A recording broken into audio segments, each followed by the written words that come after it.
Irmãos queridos, eu gostaria de começar a mensagem de hoje usando uma ilustração sacada aqui da vida da Igreja Betânia. Coisa de alguns anos atrás, eu estava na porta da casa do reverendo Antônio Elias, conversando com a dona Maria José, os pais do TEL, para quem não sabe, e os fundadores, os plantadores dessa igreja.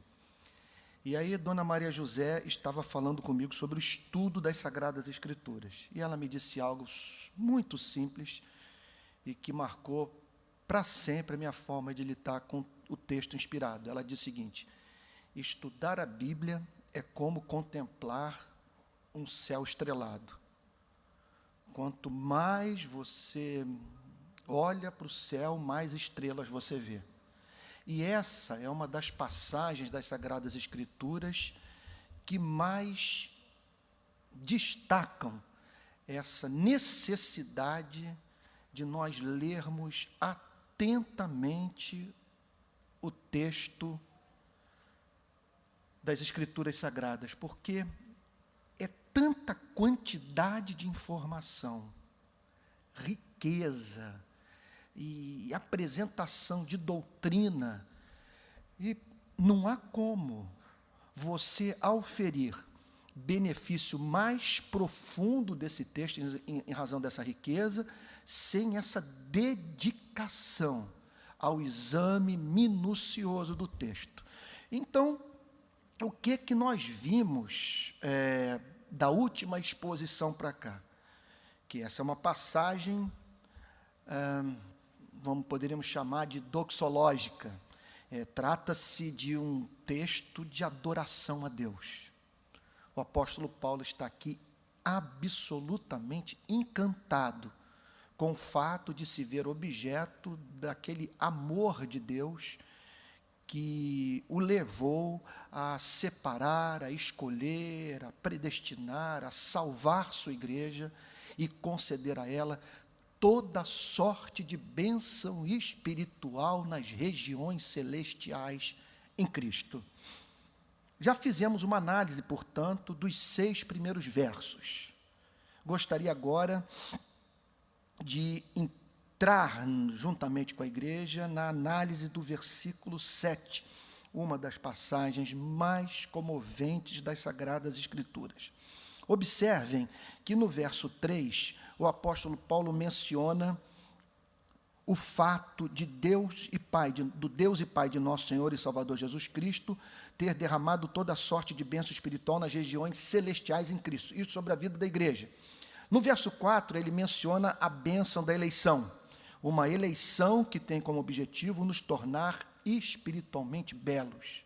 O texto diz que nós fomos eleitos para ser santos e irrepreensíveis, e tudo isso em amor, o que denota a diferença entre cristianismo e moralidade. Moralidade se preocupa com democracia, com a coesão social, com a reputação do seu nome, com a honra da família. Cristianismo tem como alvo a glória de Deus, e é movido a amor. No versículo 5, ele fala mais uma vez sobre a doutrina da predestinação. E nos predestinou para ele, para a adoção de filhos, que diz, o objetivo da eleição é a santificação e a adoção. As duas principais necessidades do espírito humano. Todos nós queremos visibilidade, todos nós queremos ser honrados, queremos ser belos aos olhos do próximo. E esse texto, então, fala dessa beleza, mas a beleza da santidade, uma beleza eterna, uma beleza que não precisa de botox, que tem como alvo nos tornar parecidos com o nosso Senhor e Salvador Jesus Cristo. Mas uma outra necessidade humana é a necessidade de segurança, de você alcançar uma felicidade que não possa vir a ser perdida. E sobre isso o apóstolo Paulo fala no versículo 5, entre outras coisas. A doutrina é muito mais ampla do que isso. Nos predestinou para ele para adoção de filhos por meio de Jesus Cristo, segundo o beneplácito de sua vontade. E qual é o objetivo disso tudo? O louvor da glória de sua graça que ele nos concedeu gratuitamente no amado. O objetivo disso tudo é que por toda eternidade Deus seja adorado como um Deus que é capaz de amar os que não são dignos do seu amor. Tudo isso nós já vimos nas últimas exposições bíblicas e não quero mais, então, me ater ao texto, E vamos então entrar na análise do verso 7, no qual o apóstolo Paulo continua apresentando essas expressões de louvor, de gratidão, de ações de graças a Deus. E agora ele menciona a doutrina da redenção, no qual temos a redenção. Em Jesus Cristo nós temos a redenção. Essa é uma linguagem tirada do mercado de escravos. Então, estava lá um escravo sendo exposto, sendo vendido, e alguém passava e se interessava por ele, o achava forte, produtivo, e o comprava. O que é, então, redenção? Qual é o significado dessa palavra? Significa livramento mediante o pagamento de um resgate. Com isso, você se depara com uma doutrina dessa, consequentemente, você é levado a ter que assumir uma série de outras verdades mais reveladas pelas Sagradas Escrituras. Porque, claramente, ao falar sobre redenção, a Bíblia está apontando tanto para o nosso passado, quanto também para um possível e trágico futuro que nos aguardava. Falar que nós éramos escravos significa dizer que nós estávamos sujeitos a uma terrível servidão. E que, portanto, nós fomos objetos de um amor misericordioso, de um amor que se inclinou na sua e na minha direção, de um Deus que nos viu sob o domínio de forças poderosíssimas, mais fortes do que nós, e um Deus, então, que, caso não tivesse agido misericordiosamente na sua e na minha vida, não nos salvaria, e teríamos, então, que provar para sempre dessa terrível servidão. O que significa, portanto, que o objetivo central do cristianismo, da mensagem do Evangelho, é nos dar essa liberdade. Mas é liberdade em relação ao quê? Não resta dúvida, à luz desse texto, de tantas outras passagens mais das Sagradas Escrituras, que essa é a servidão do pecado, tanto do ponto de vista da sua punição, quanto do ponto de vista daquilo que podemos chamar de elemento de culpa. Nós não tínhamos como nos livrar nem da culpa, não tínhamos como nos livrar daquela terrível escravidão, aquelas forças que nos levavam a fazer o que vai de encontro à natureza santa de Deus. Fomos redimidos de uma terrível escravidão. Agora, essa é uma redenção, é uma compra, é um resgate, é uma salvação que nos livrou de um sofrimento difícil de um pregador conseguir descrever no púlpito, devido o que há de trágico, o que ele representa para a vida daquele que foi objeto de tamanho infortúnio, que é o infortúnio de você ser eternamente banido da face de Deus. Por isso o apóstolo Paulo está tomado de emoção, no qual temos a redenção. Um pagamento foi feito a fim de que nós pudéssemos sair de uma servidão, de um estado absolutamente inaceitável. O preço pago é revelado pelo próprio verso 7, pelo seu sangue. Então nós fomos redimidos, segundo essa passagem, pelo sangue de Jesus Cristo. Quando fala sobre o sangue de Jesus Cristo, o apóstolo Paulo está comunicando número incontável de verdades. a gente não sabe nem como enumerá-las, nem por onde começar a lidar com uma afirmação como essa. Redenção pelo sangue. Poucas passagens nos ajudam a entender o valor da igreja. E o quanto a igreja é preciosa para Deus. Poucas afirmações nos ajudam tanto a entender a segurança que nós temos em Cristo. Porque é um pagamento que garante a nossa libertação eterna. Nós fomos comprados pelo sangue de Jesus e, ao mesmo tempo, poucas declarações revelam de modo tão nítido o caráter do pecado. O pecado é algo tão grave que demandou a morte do Filho de Deus. Se houvesse uma outra forma de sermos salvos, jamais o nosso Senhor e Salvador Jesus Cristo teria morrido por nós. Era absolutamente necessário que a redenção fosse pelo sangue. E por que era absolutamente necessário que a redenção fosse pelo sangue? Em primeiro lugar, porque o Antigo Testamento nos ensina esta grande e gloriosa verdade que não há remissão de pecados sem derramamento de sangue. No Antigo Testamento inteiro nós vemos o homem propiciando a Deus, o homem aplacando a ira divina,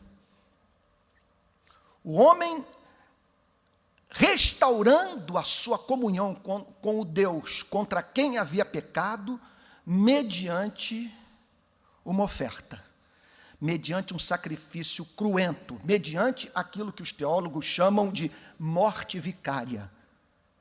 Alguém, no caso, um cordeiro, um animal, representando a santidade de Cristo, tinha que ser imolado a fim de que o homem pudesse ter a sua relação restaurada com Deus. Obviamente, não estamos falando de um Deus que tem interesse em morte de animal, mas de um Deus que didaticamente, durante centenas e centenas de anos, ensinou ao seu povo que era necessário que um substituto morresse pelo homem, a fim de que o homem pudesse ter a sua relação restaurada com o seu Criador.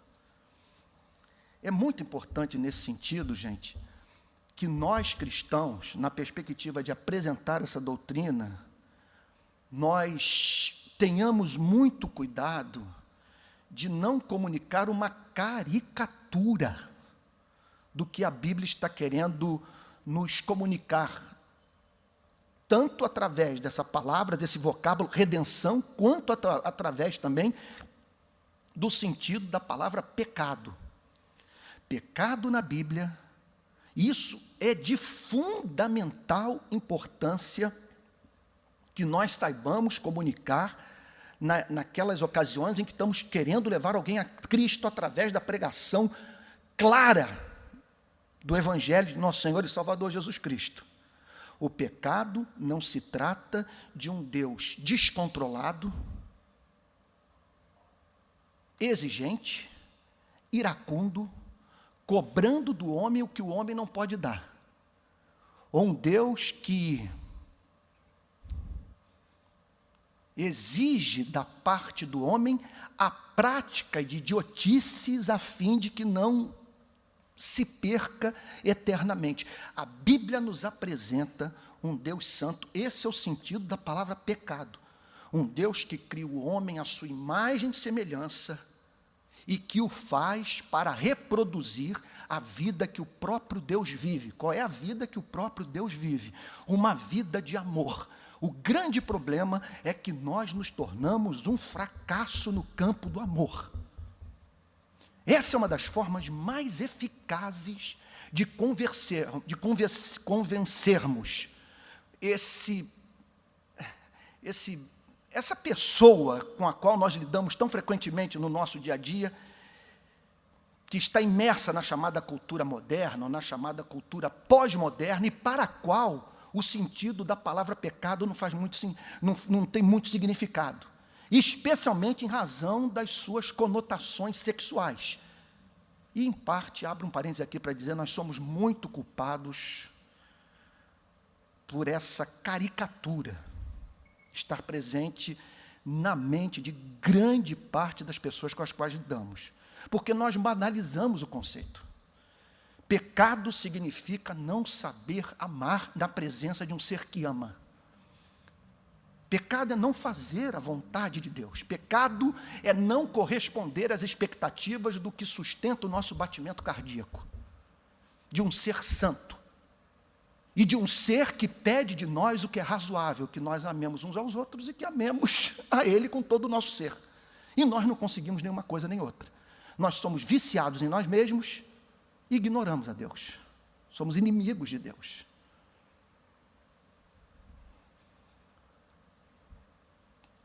Portanto, a Bíblia nos apresenta um Deus irado.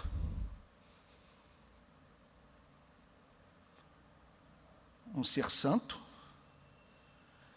que se dirige a homens e mulheres criados à sua imagem e semelhança, que carregam no coração o que Calvino chamava de semen religionis, ou sensus divinitatis, a semente da religião, ou senso do divino, homens que têm noção de certo e de errado, que têm a lei de Deus escrita em seus corações, e que, contudo, se recusam a viver no universo teocêntrico.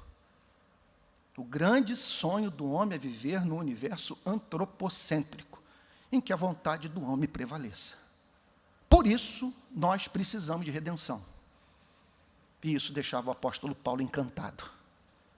O fato de nós termos sido redimidos. Por isso ele diz no verso 7, bendito Deus e Pai de nosso Senhor Jesus Cristo, que nos redimiu, pois em Jesus Cristo nós temos redenção pelo seu sangue.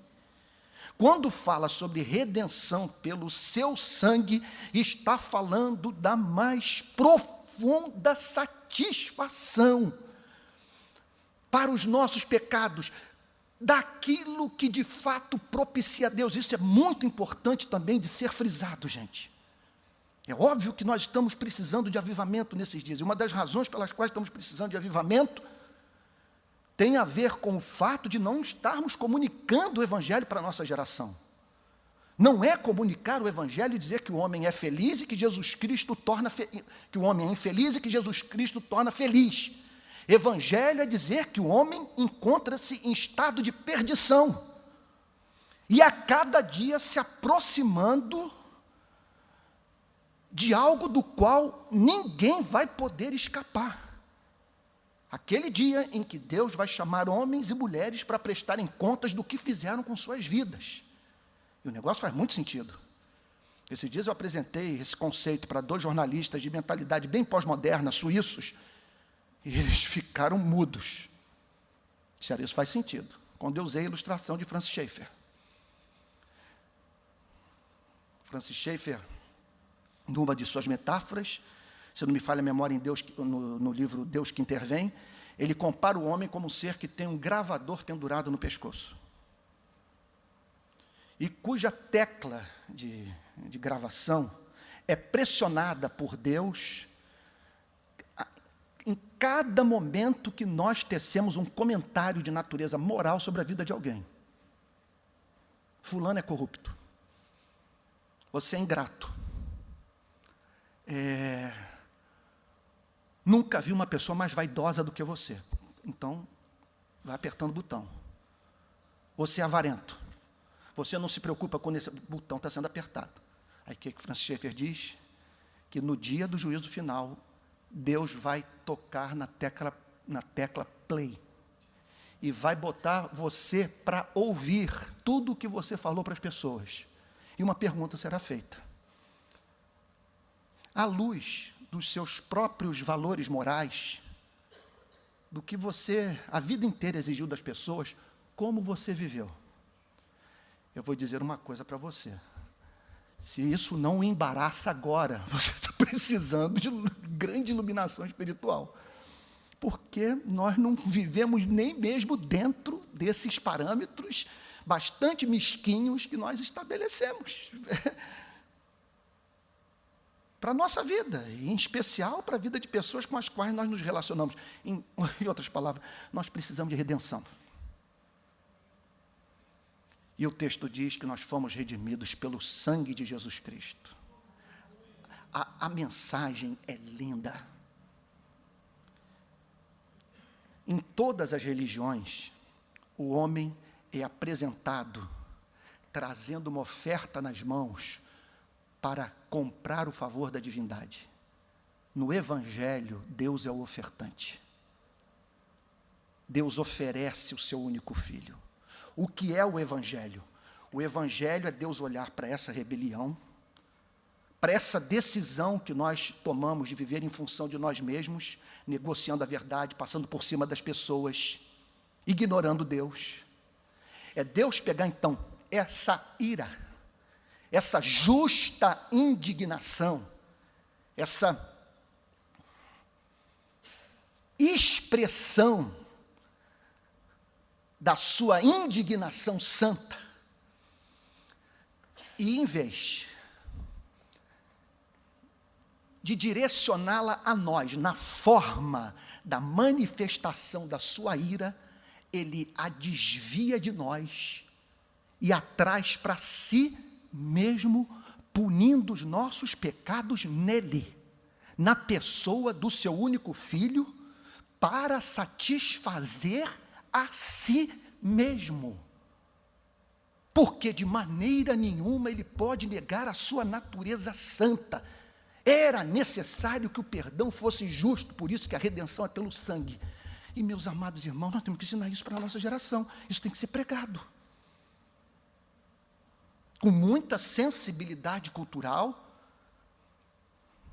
procurando emprestar sentido bíblico para as palavras que vamos usar, resgatando o sentido bíblico de pecado, que é irrefutável. Não vem com esse negócio de fumar, de beber. Tem muita gente que não conhece a Cristo, que não pratica essas coisas, que não se embriaga, que não usa drogas, que não visita sites pornográficos. Muitos! Agora vai falar sobre a relação dessas pessoas com Deus. Como que elas se relacionam com aquele que as criou. Como essas mesmas pessoas lidam com a verdade. Consigo mesmas, com o próximo. E a probabilidade se ampliará dessas pessoas passarem pelo que os antigos chamavam de convicção de pecado. Tão fundamental para uma relação caracterizada por amor grato pelo Criador, no qual temos a redenção pelo seu sangue, a remissão dos pecados. Hoje, relendo pela, 10ª vez, Martin Lloyd Jones, sobre esse comentário dele sobre esse versículo, impressionante, o sermão que ele levou para a Capela de Westminster, porque os livros são transcrições das pregações na Capela de Westminster. E ele tem um momento da pregação que ele diz: por que você acha que Deus o perdoou? Porque ele é bom? Porque o métier de Deus é perdoar? Jamais desconecte o perdão do sangue. Você só foi perdoado porque Jesus Cristo morreu em seu lugar. Então, a Bíblia não desconecta em nenhum momento remissão de pecados da redenção pelo sangue. O perdão de pecados tem como fundamento a redenção pelo sangue. Você consegue agora, nesse momento, parar para pensar nessa escravidão a qual você estava sujeito?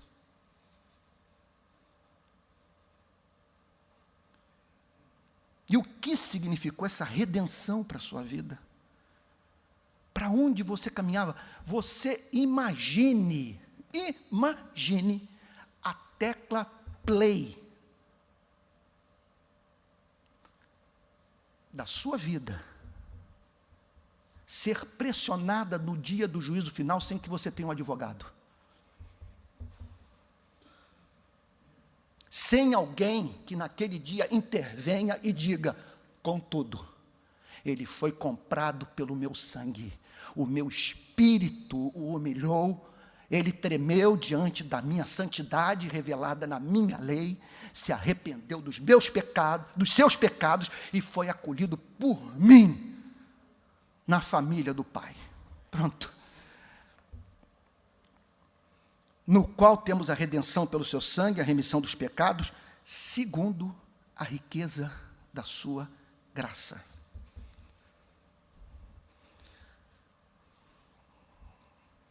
O apóstolo Paulo poderia ter dito segundo sua graça, pressupondo que, sendo Deus quem Ele é, um ser infinito, essa graça só pode habitar em seu coração de modo ilimitado. É o atributo de um ser infinito, mas ele faz questão de afirmar riqueza da sua graça. Ou seja, o apóstolo Paulo, quando olhava para Deus, permanecia em estado de perplexidade, acompanhada de encanto, pelo fato de Deus se revelar ao homem como um ser riquíssimo em graça. Não é que ele é gracioso. Quando ele diz a riqueza da sua graça, está falando em algo que é da natureza de Deus, em algo que Deus revela ao homem como abundante no seu ser. É a propensão divina a perdoar. O prazer que ele tem de acolher o pecador, é a riqueza da sua graça. Não é algo que Deus tem de modo escasso, não se trata de uma relutância. Está falando de algo que sobeja, que transborda, riqueza da sua graça. E, segundo a riqueza dessa graça, em razão dela ser um fato, em razão de ser da natureza de Deus, perdoar o que o levou a salvar a sua igreja, no verso 8 o apóstolo Paulo diz que derramou abundantemente sobre nós. Nós carecíamos da sua misericórdia. Como é que eu poderia dizer? Ele não foi avarento na decisão em nos socorrer. O apóstolo Paulo diz que esse Deus riquíssimo em graça, esse Deus que tem prazer em ver pessoas se sentindo perdoadas, derramou uma cachoeira. Olha só o que o texto diz: que Deus derramou abundantemente sobre nós. Esse amor gracioso foi derramado com abundância sobre a sua e a minha vida. Isso deixava o apóstolo Paulo encantado. E não há mínima dúvida, gente, que quando nós tentamos ajudar as pessoas de uma forma não bíblica a lidar com seus sentimentos de culpa, nós podemos, e certamente é o que acontecerá, levar essas mesmas pessoas a não entenderem um versículo como esse. A graça foi abundante. E ela só é vista como tal por aquele que percebeu o horror que o pecado é. O quanto que o pecado causa repulsa no coração de um ser absolutamente santo. Como diz Arcis Sproul, não há uma passagem bíblica que diga que Deus é amor, amor, amor. Ou que Deus é bondade, bondade, bondade. Só tem um atributo de Deus que é apresentado dessa forma tríplice, é a sua santidade. Ele é santo, santo, santo. Então, só à luz dessa santidade para nós termos uma dimensão do nosso pecado. E quando nós compreendemos o nosso pecado, nós passamos a entender a linguagem do versículo 8. a graça foi abundante. Por que o apóstolo Paulo via essa graça como abundante? Porque, primeiro, foi uma graça que teve que nos dar coração para amar. Uma graça que teve que abrir os nossos olhos, nos dar entendimento e destampar os nossos ouvidos. Uma graça que preservou a nossa vida até o dia do nosso encontro com Cristo. E uma graça que levou o Pai a oferecer como sacrifício o amado, a fim de que você e eu pudéssemos desfrutar eternamente na condição de filhos adotados, com o DNA de Deus implantado em nós pelo Espírito Santo, da condição de filhos perdoados de modo justo. Sangue de Jesus, que maravilha! Que maravilha, quer dizer, eu não preciso mais, os efeitos psicológicos disso são extraordinários. Eu não preciso mais ficar me defendendo, eu não preciso mais entrar em processos intermináveis de racionalização, a fim de me justificar dos meus erros.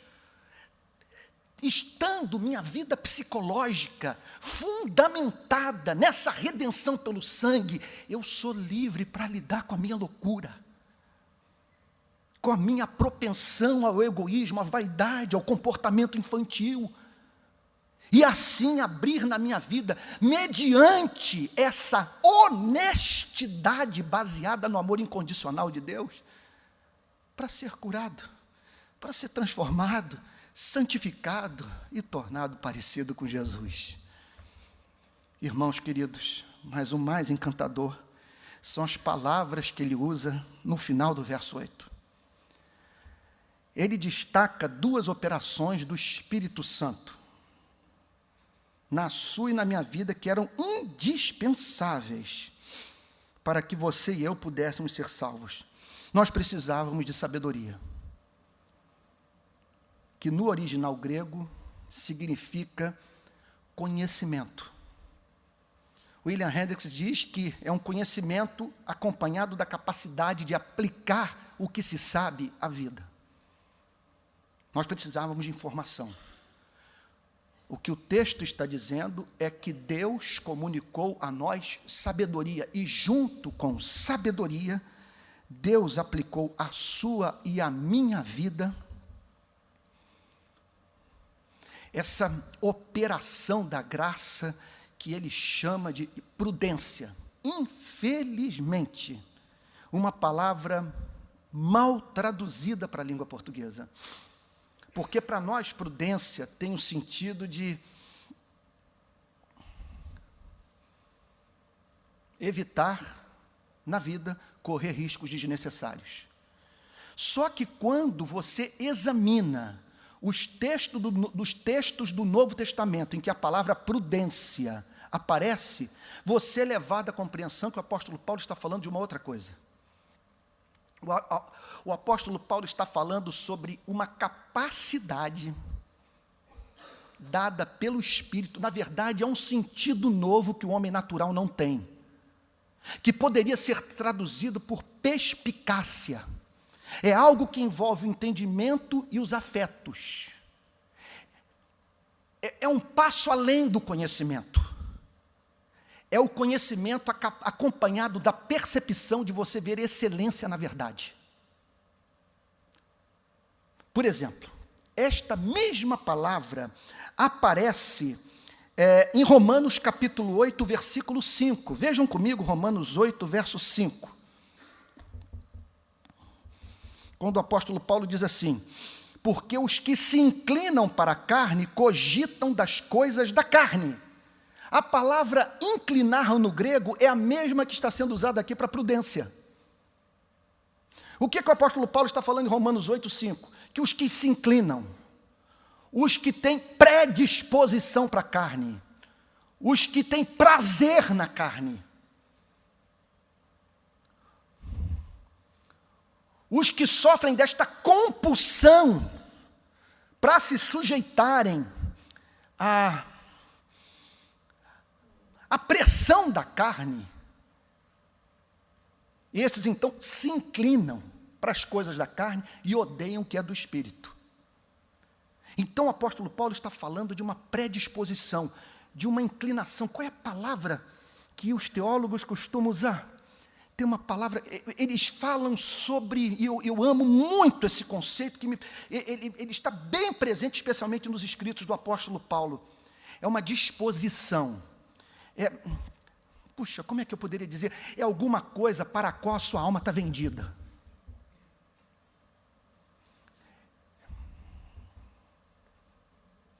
É o que o inclina, é que o move, é o que está, isso é muito importante que eu vou dizer, é o que está por trás das decisões que você toma na vida.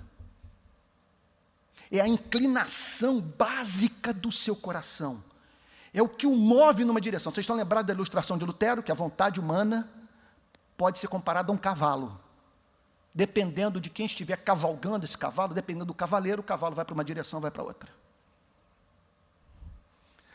Uma outra passagem, que a palavra usada aqui por prudência aparece no Novo Testamento, uma outra passagem é Colossenses 3:2. Vejam comigo Colossenses 3, versículo 2.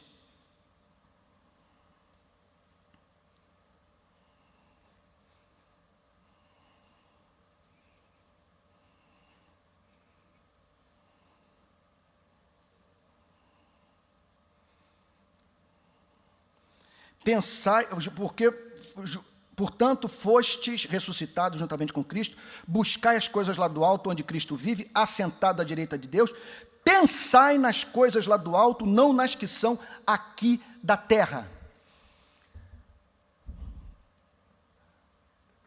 É uma experiência que quem já teve a oportunidade de visitar museu famoso aí pelo mundo,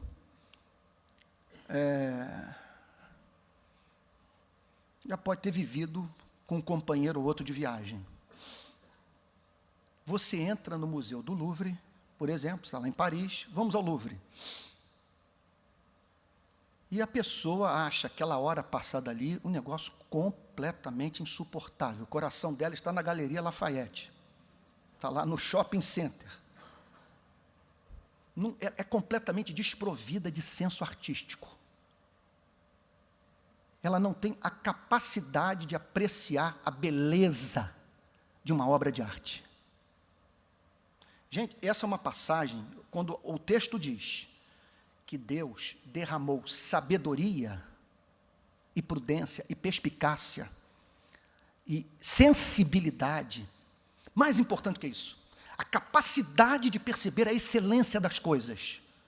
Gente, o texto está dizendo o seguinte, que a nossa argumentação racional, quando nós pregamos o Evangelho, é inócua, se não vier acompanhada da obra do Espírito Santo. Porque o problema é o seguinte, nós estamos no Museu do Louvre, estimulando, tentando ajudar aquele que nós amamos a ver a beleza da obra de arte. Enquanto esta pessoa não receber esse sentido novo, essa capacidade de discernir o belo, ela jamais se comoverá. O apóstolo Paulo diz então que, segundo a riqueza da graça de Deus, ele derramou sabedoria, ele lhe deu entendimento, compreensão da verdade e perspicácia. Jonathan Edwards chamava de capacidade de sentir a doçura do mel. Gente, sem esse elemento, sem essa sabedoria que é acompanhada desse senso de excelência, não há conversão. Numa das passagens mais lindas da Magnum Opus de Jonathan Edwards, Religious Affections, parece que foi ditado por um anjo. Parece que um anjo foi do lado dele e falou, escreve isso, meu ferro. Ele diz o seguinte, a verdadeira experiência espiritual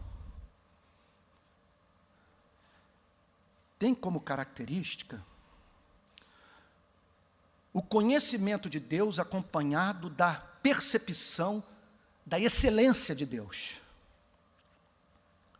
Dizer que Deus é excelente significa dizer que Ele é amável. Dizer que Ele é amável significa dizer que Ele é digno de ser adorado. E por que Deus é amável?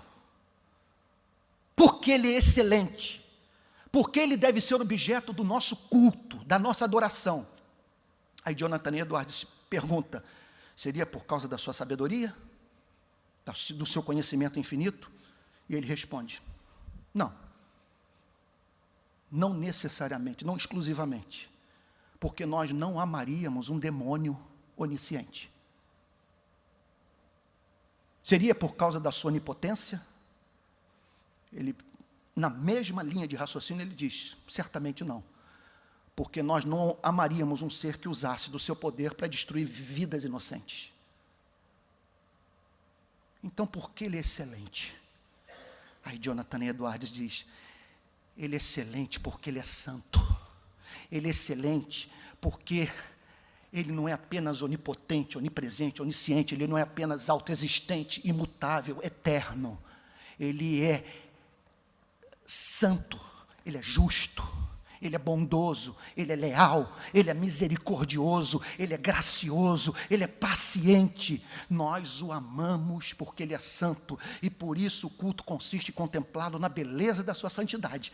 Aí ele prossegue o argumento em Religions Affection dizendo a seguinte coisa, deixa eu abrir um parênteses aqui, o objetivo desse livro é mostrar o lugar do coração na conversão. A tese central do livro é, não há conversão sem mudança das afeições.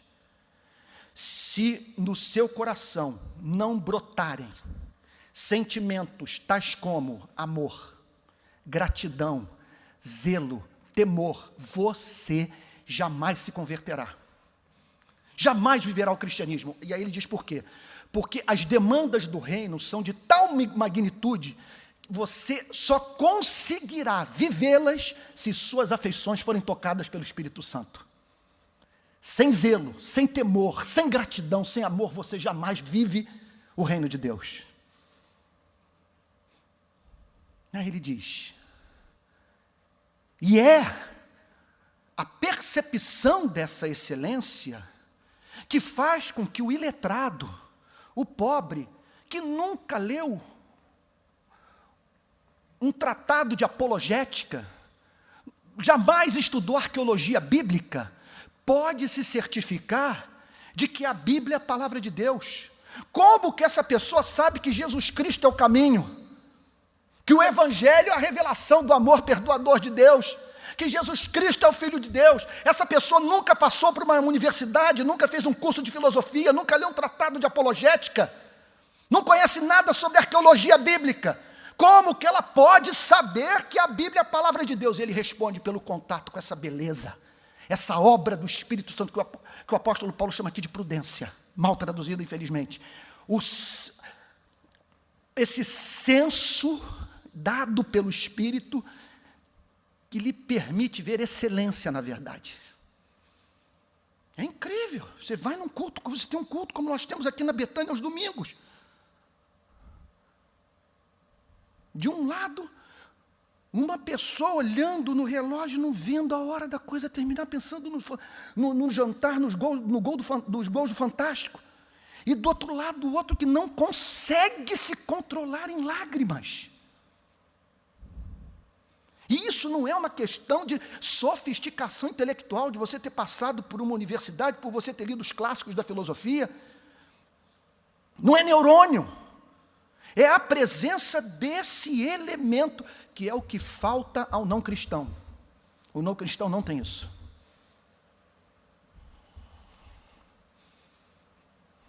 E aí então, ele prossegue dizendo, desvendando-nos o mistério da sua vontade. Nós recebemos conhecimento. Eu não estou encontrando a palavra para prudência. Essa capacidade de perceber excelência na revelação de Deus, para que pudéssemos conhecer o mistério. Olha o que o texto diz. Desvendando-nos, revelando-nos o mistério da sua vontade. O que é o mistério? Aí nós, nessas horas, nos lembramos dos irmãos pentecostais. O mistério. O que é mistério? O mistério não significa o conhecimento que está restrito facultado a um grupo seleto da igreja. É uma coisa que uma elite espiritual conhece, uma meia dúzia de santos. Mistério também não significa a crença no contraditório, que Deus não exige de nós que pratiquemos atos de violência contra a nossa natureza.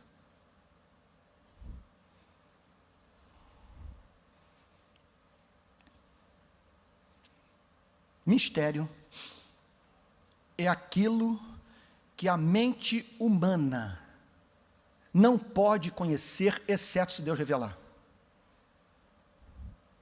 Isso tem um duplo significado na Bíblia. Há aquelas informações, aqueles fatos que nos são apresentados, que jamais conheceríamos tão somente mediante o uso de raciocínio lógico. Por exemplo, que a salvação é pelo sangue. Que a natureza de Deus é trina.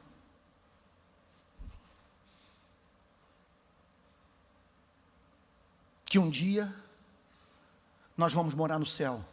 Tudo isso é revelação. Só que, mesmo esta revelação, quando é feita, ela continua sendo um mistério para quem não recebeu sabedoria e perspicácia. Perspicácia é a palavra que Martin Lloyd Jones usa no seu sermão, por isso que eu estou usando. Por isso que a pregação de Jesus era incompreendida pelos discípulos e não era pelos escribas e fariseus.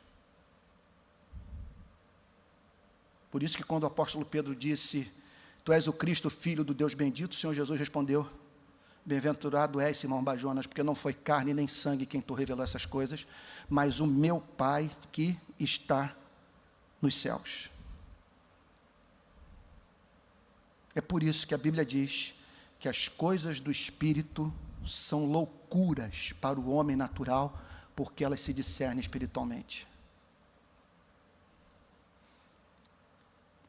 Desvendando-nos o mistério da sua vontade. Então, Deus decretou na eternidade, é a vontade de Deus, sua vontade soberana. Um Deus que não pediu conselho a ninguém, que não encontrou ninguém no universo a quem se submeter.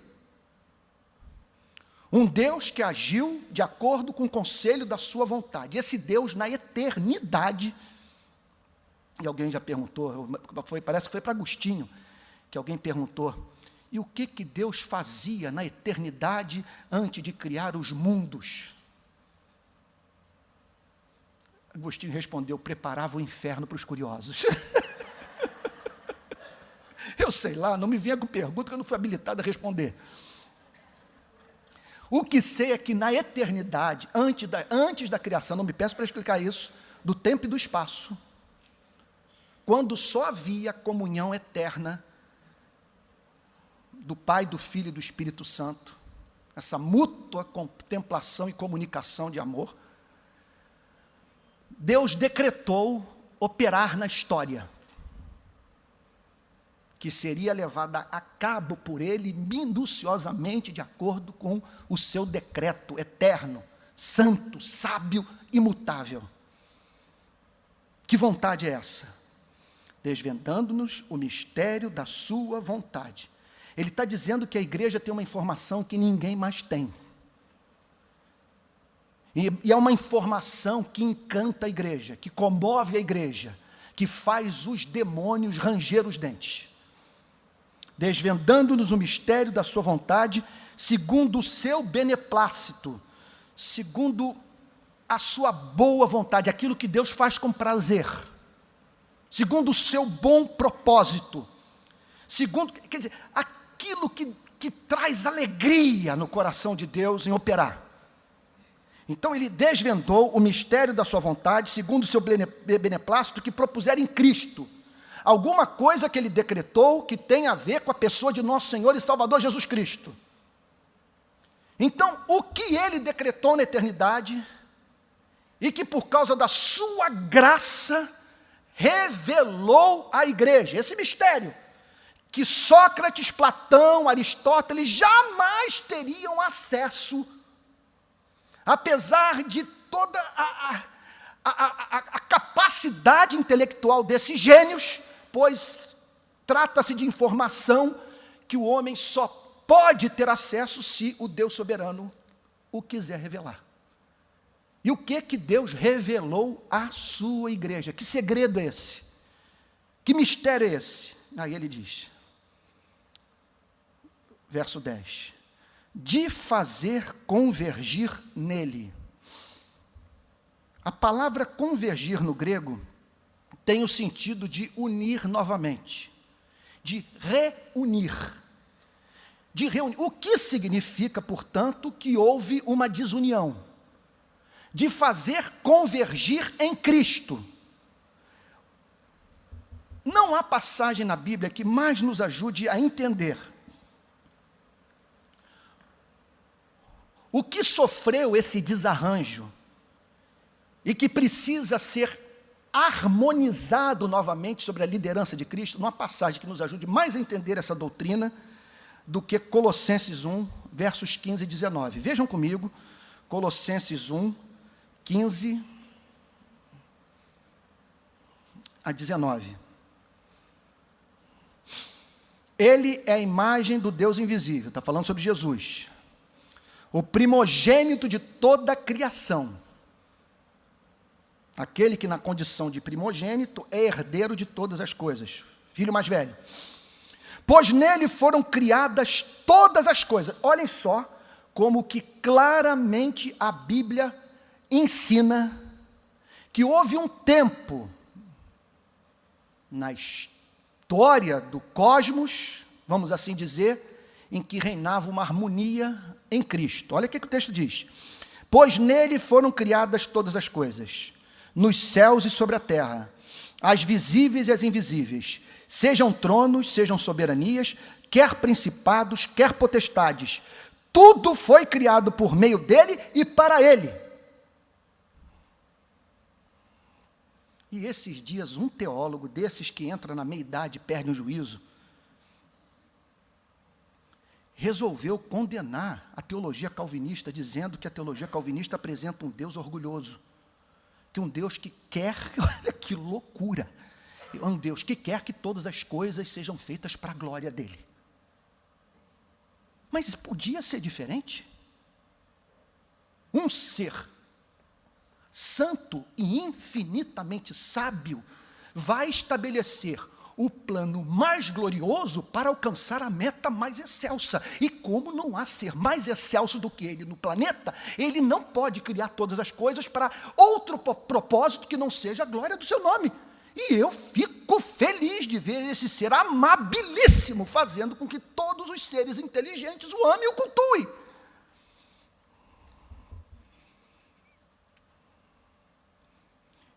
Acontece que a Bíblia diz que houve uma queda pré-histórica, do ponto de vista até onde a nossa mente nos ajuda,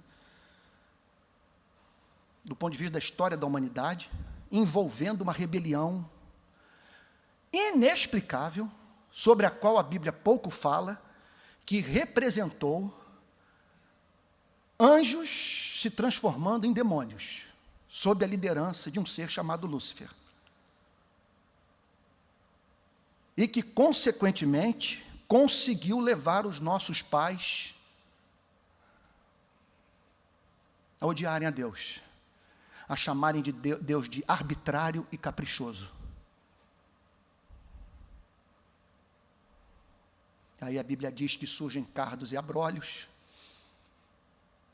problemas psicológicos se manifestam, há uma divisão dentro do homem a partir de então. Nos tornamos, então, seres profundamente esquizofrênicos, a ponto do apóstolo Paulo dizer: o bem que queremos fazer não fazemos, e o mal que odiamos, esse acabamos praticando. Então, surgem problemas ecológicos, problemas do ponto de vista da relação do homem com seu semelhante, vamos chamar de sociológicos, e os problemas que têm a ver a relação com o homem com seu Criador. Agora, acontece, eu tenho vontade de pegar o microfone e andar por aqui. Acontece. E eu me emociono nessas horas, especialmente quando eu lido com doutrinas que são muito racionais. Tem algumas que eu aceito pela fé por ir. Eu creio em Deus, creio na sua veracidade, creio no amor que ele tem por mim, então acredito, vamos assim dizer, usando o português da rua, de tabela. Mas tem coisas, gente, que elas são diretamente racionais. Quando o texto fala sobre de fazer convergir nele, na dispensação da plenitude dos tempos, todas as coisas, tanto as do céu como as da terra, eu me sinto diante de uma pressão exercida pela minha própria razão para esperar uma doutrina como essa, ainda que a Bíblia não me falasse nada a respeito. Porque não é possível que, tendo esse mundo sido criado por Jesus, para a glória do seu nome, tudo foi feito por meio dele, para ele, haja esta rebelião que transforma esse mundo num mundo de terremoto, de furacão, e guerras civis, e fome, miséria, inferno, e esse ser que a Bíblia chama de santo, assista ad eternum, essa desgraça toda sem intervir. É absolutamente certo que todas as coisas um dia vão convergir para Cristo. Olha o que o texto diz. De fazer convergir nele, na dispensação. A palavra dispensação tem um sentido de plano. No plano que tem a ver com a plenitude dos tempos. Segundo o Novo Testamento, nós estamos vivendo a plenitude dos tempos, que foi inaugurada com a vinda de nosso Senhor e Salvador Jesus Cristo. E nós estamos agora caminhando para o fim dos tempos. E de fazer convergir nele, na dispensação da plenitude do tempo, todas as coisas, tanto as do céu como sobre a terra. Gente, eu vou lhes dizer, é por isso que um ideal como o marxista, ou seja, qual for o ideal político que seja apresentado ao homem, não tem o poder de exercer fascínio completo sobre o espírito do cristão. Porque, por mais que esperemos que através da nossa luta política, venhamos um dia trazer um mínimo de igualdade, de fraternidade, de liberdade para a humanidade, nós jamais poderemos conceber, através da ação do nosso braço, um universo que atenda às demandas do espírito humano, as mais profundas, especialmente aquelas que são do tamanho dos nossos sonhos, quando a nossa mente está sob a influência do Espírito Santo. Quando o Espírito Santo nos diz, abre bem a tua boca que eu te encherei. Quando o Espírito Santo amplia a nossa capacidade de desejar, de almejar, de amar. O que eu estou querendo dizer com isso? Eu estou querendo dizer o seguinte, que o capital, ou seja, o que for que venha me apresentar, sabe, jamais vai conseguir me fazer crer que um dia, o homem vai conseguir uma coisa como essa. Do tronco de Jessé sairá um rebento, e das suas raízes, Isaías 11, um renovo, repousará sobre ele o Espírito do Senhor, o Espírito de sabedoria e de entendimento, o Espírito de conselho e de fortaleza, o Espírito de conhecimento e de temor do Senhor. Deleitar-se-á no temor do Senhor, não julgará segundo a vista dos seus olhos, nem repreenderá segundo o ouvir dos seus ouvidos, mas julgará com justiça os pobres, e decidirá com equidade a favor dos mansos da terra, ferirá a terra com a vara de sua boca, e com o sopro dos seus lábios matará o perverso. A justiça será o cinto dos seus lômbios, e a fidelidade o cinto dos seus rins. Agora, olha que coisa bonita. O lobo habitará com o cordeiro, e o leopardo se deitará junto ao cabrito. O bezerro, o leão novo e o animal cevado andarão juntos, e um pequenino os guiará. A vaca e a ursa pastarão juntas, e as suas crias juntas se deitarão. O leão comerá palha como boi. A criança de peito brincará sobre a toca da áspide, e o desmamado meterá a mão na cova do basilisco. não se fará mal nem dano algum em todo o meu santo monte, porque a terra se encherá do conhecimento do Senhor, como as águas cobrem o mar. Naquele dia recorrerão as nações, a raiz de Jessé, que está posta por estandarte dos povos, a glória lhe será a morada. A dispensação da plenitude dos tempos, ele decretou fazer convergir em Jesus. Gente, é fazer convergir, não em torno de Fidel Castro.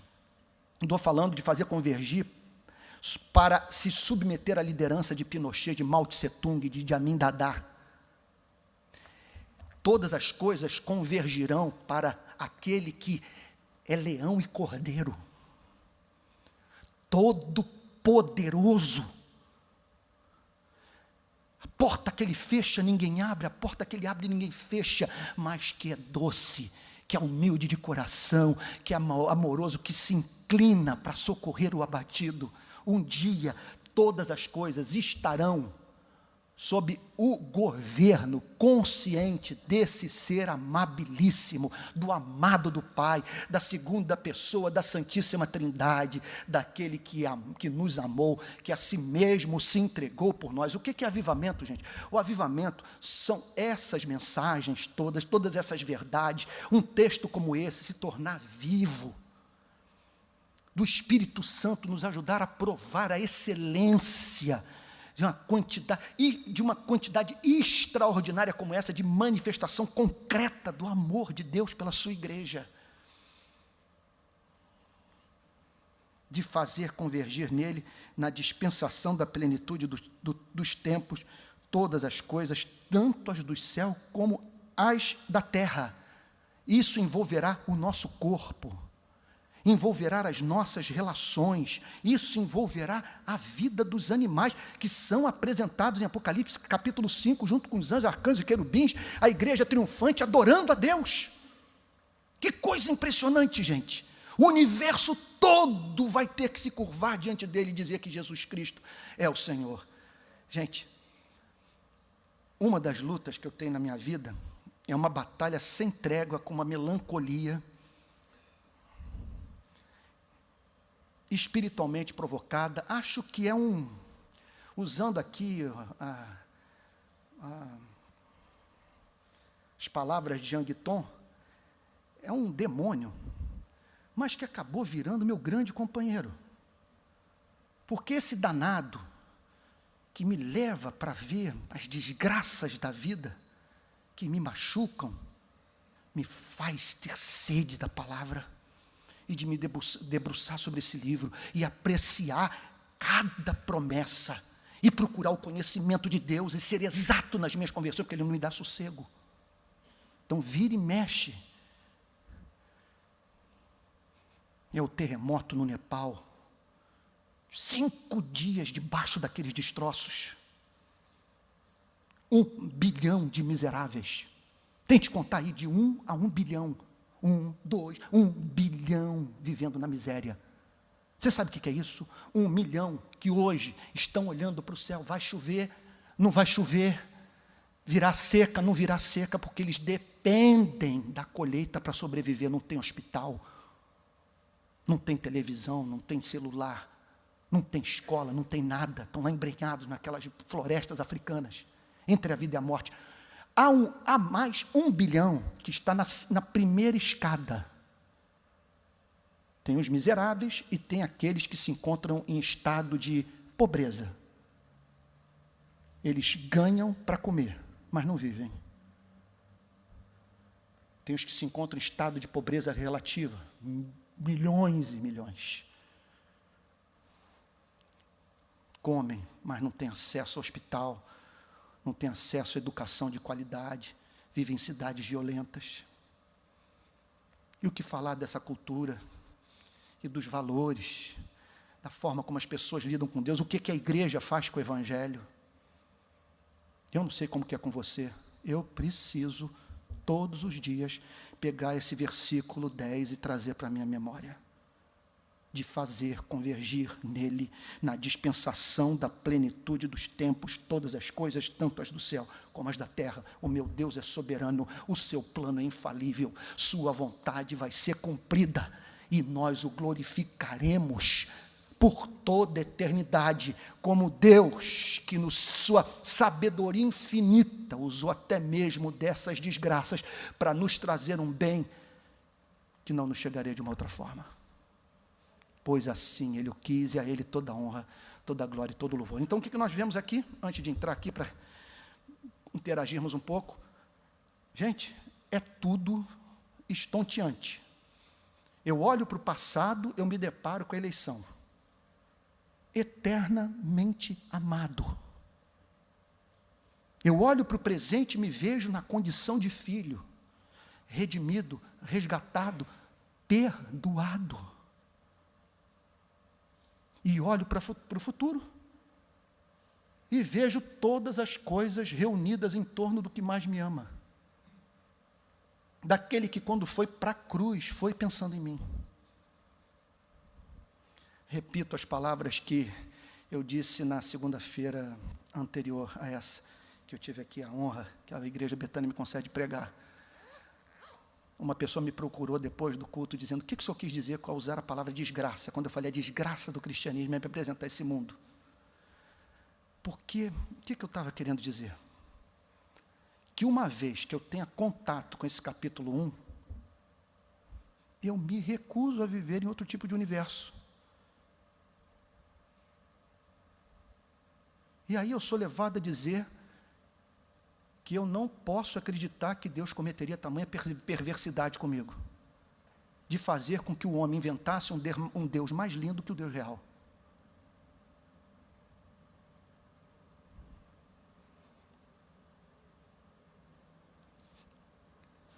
Onde você encontra uma coisa como essa? Algo que o eleve de tal maneira. Quem prometeu para a sua vida o que esse capítulo 1 prometeu? Onde você encontra um ser tão excelente, tão fixado na sua felicidade, como esse que o apóstolo Paulo chama de Deus e Pai de nosso Senhor Jesus Cristo? Irmãos amados, nós saberemos que o avivamento chegou quando não conseguirmos ouvir essas palavras sem controlar as lágrimas, sem aquele senso de encanto, de gratidão, por sermos de Jesus e de servirmos a um Deus cujo amor é tão ardente por nós pecadores. Que Deus abençoe muito, em nome de Jesus.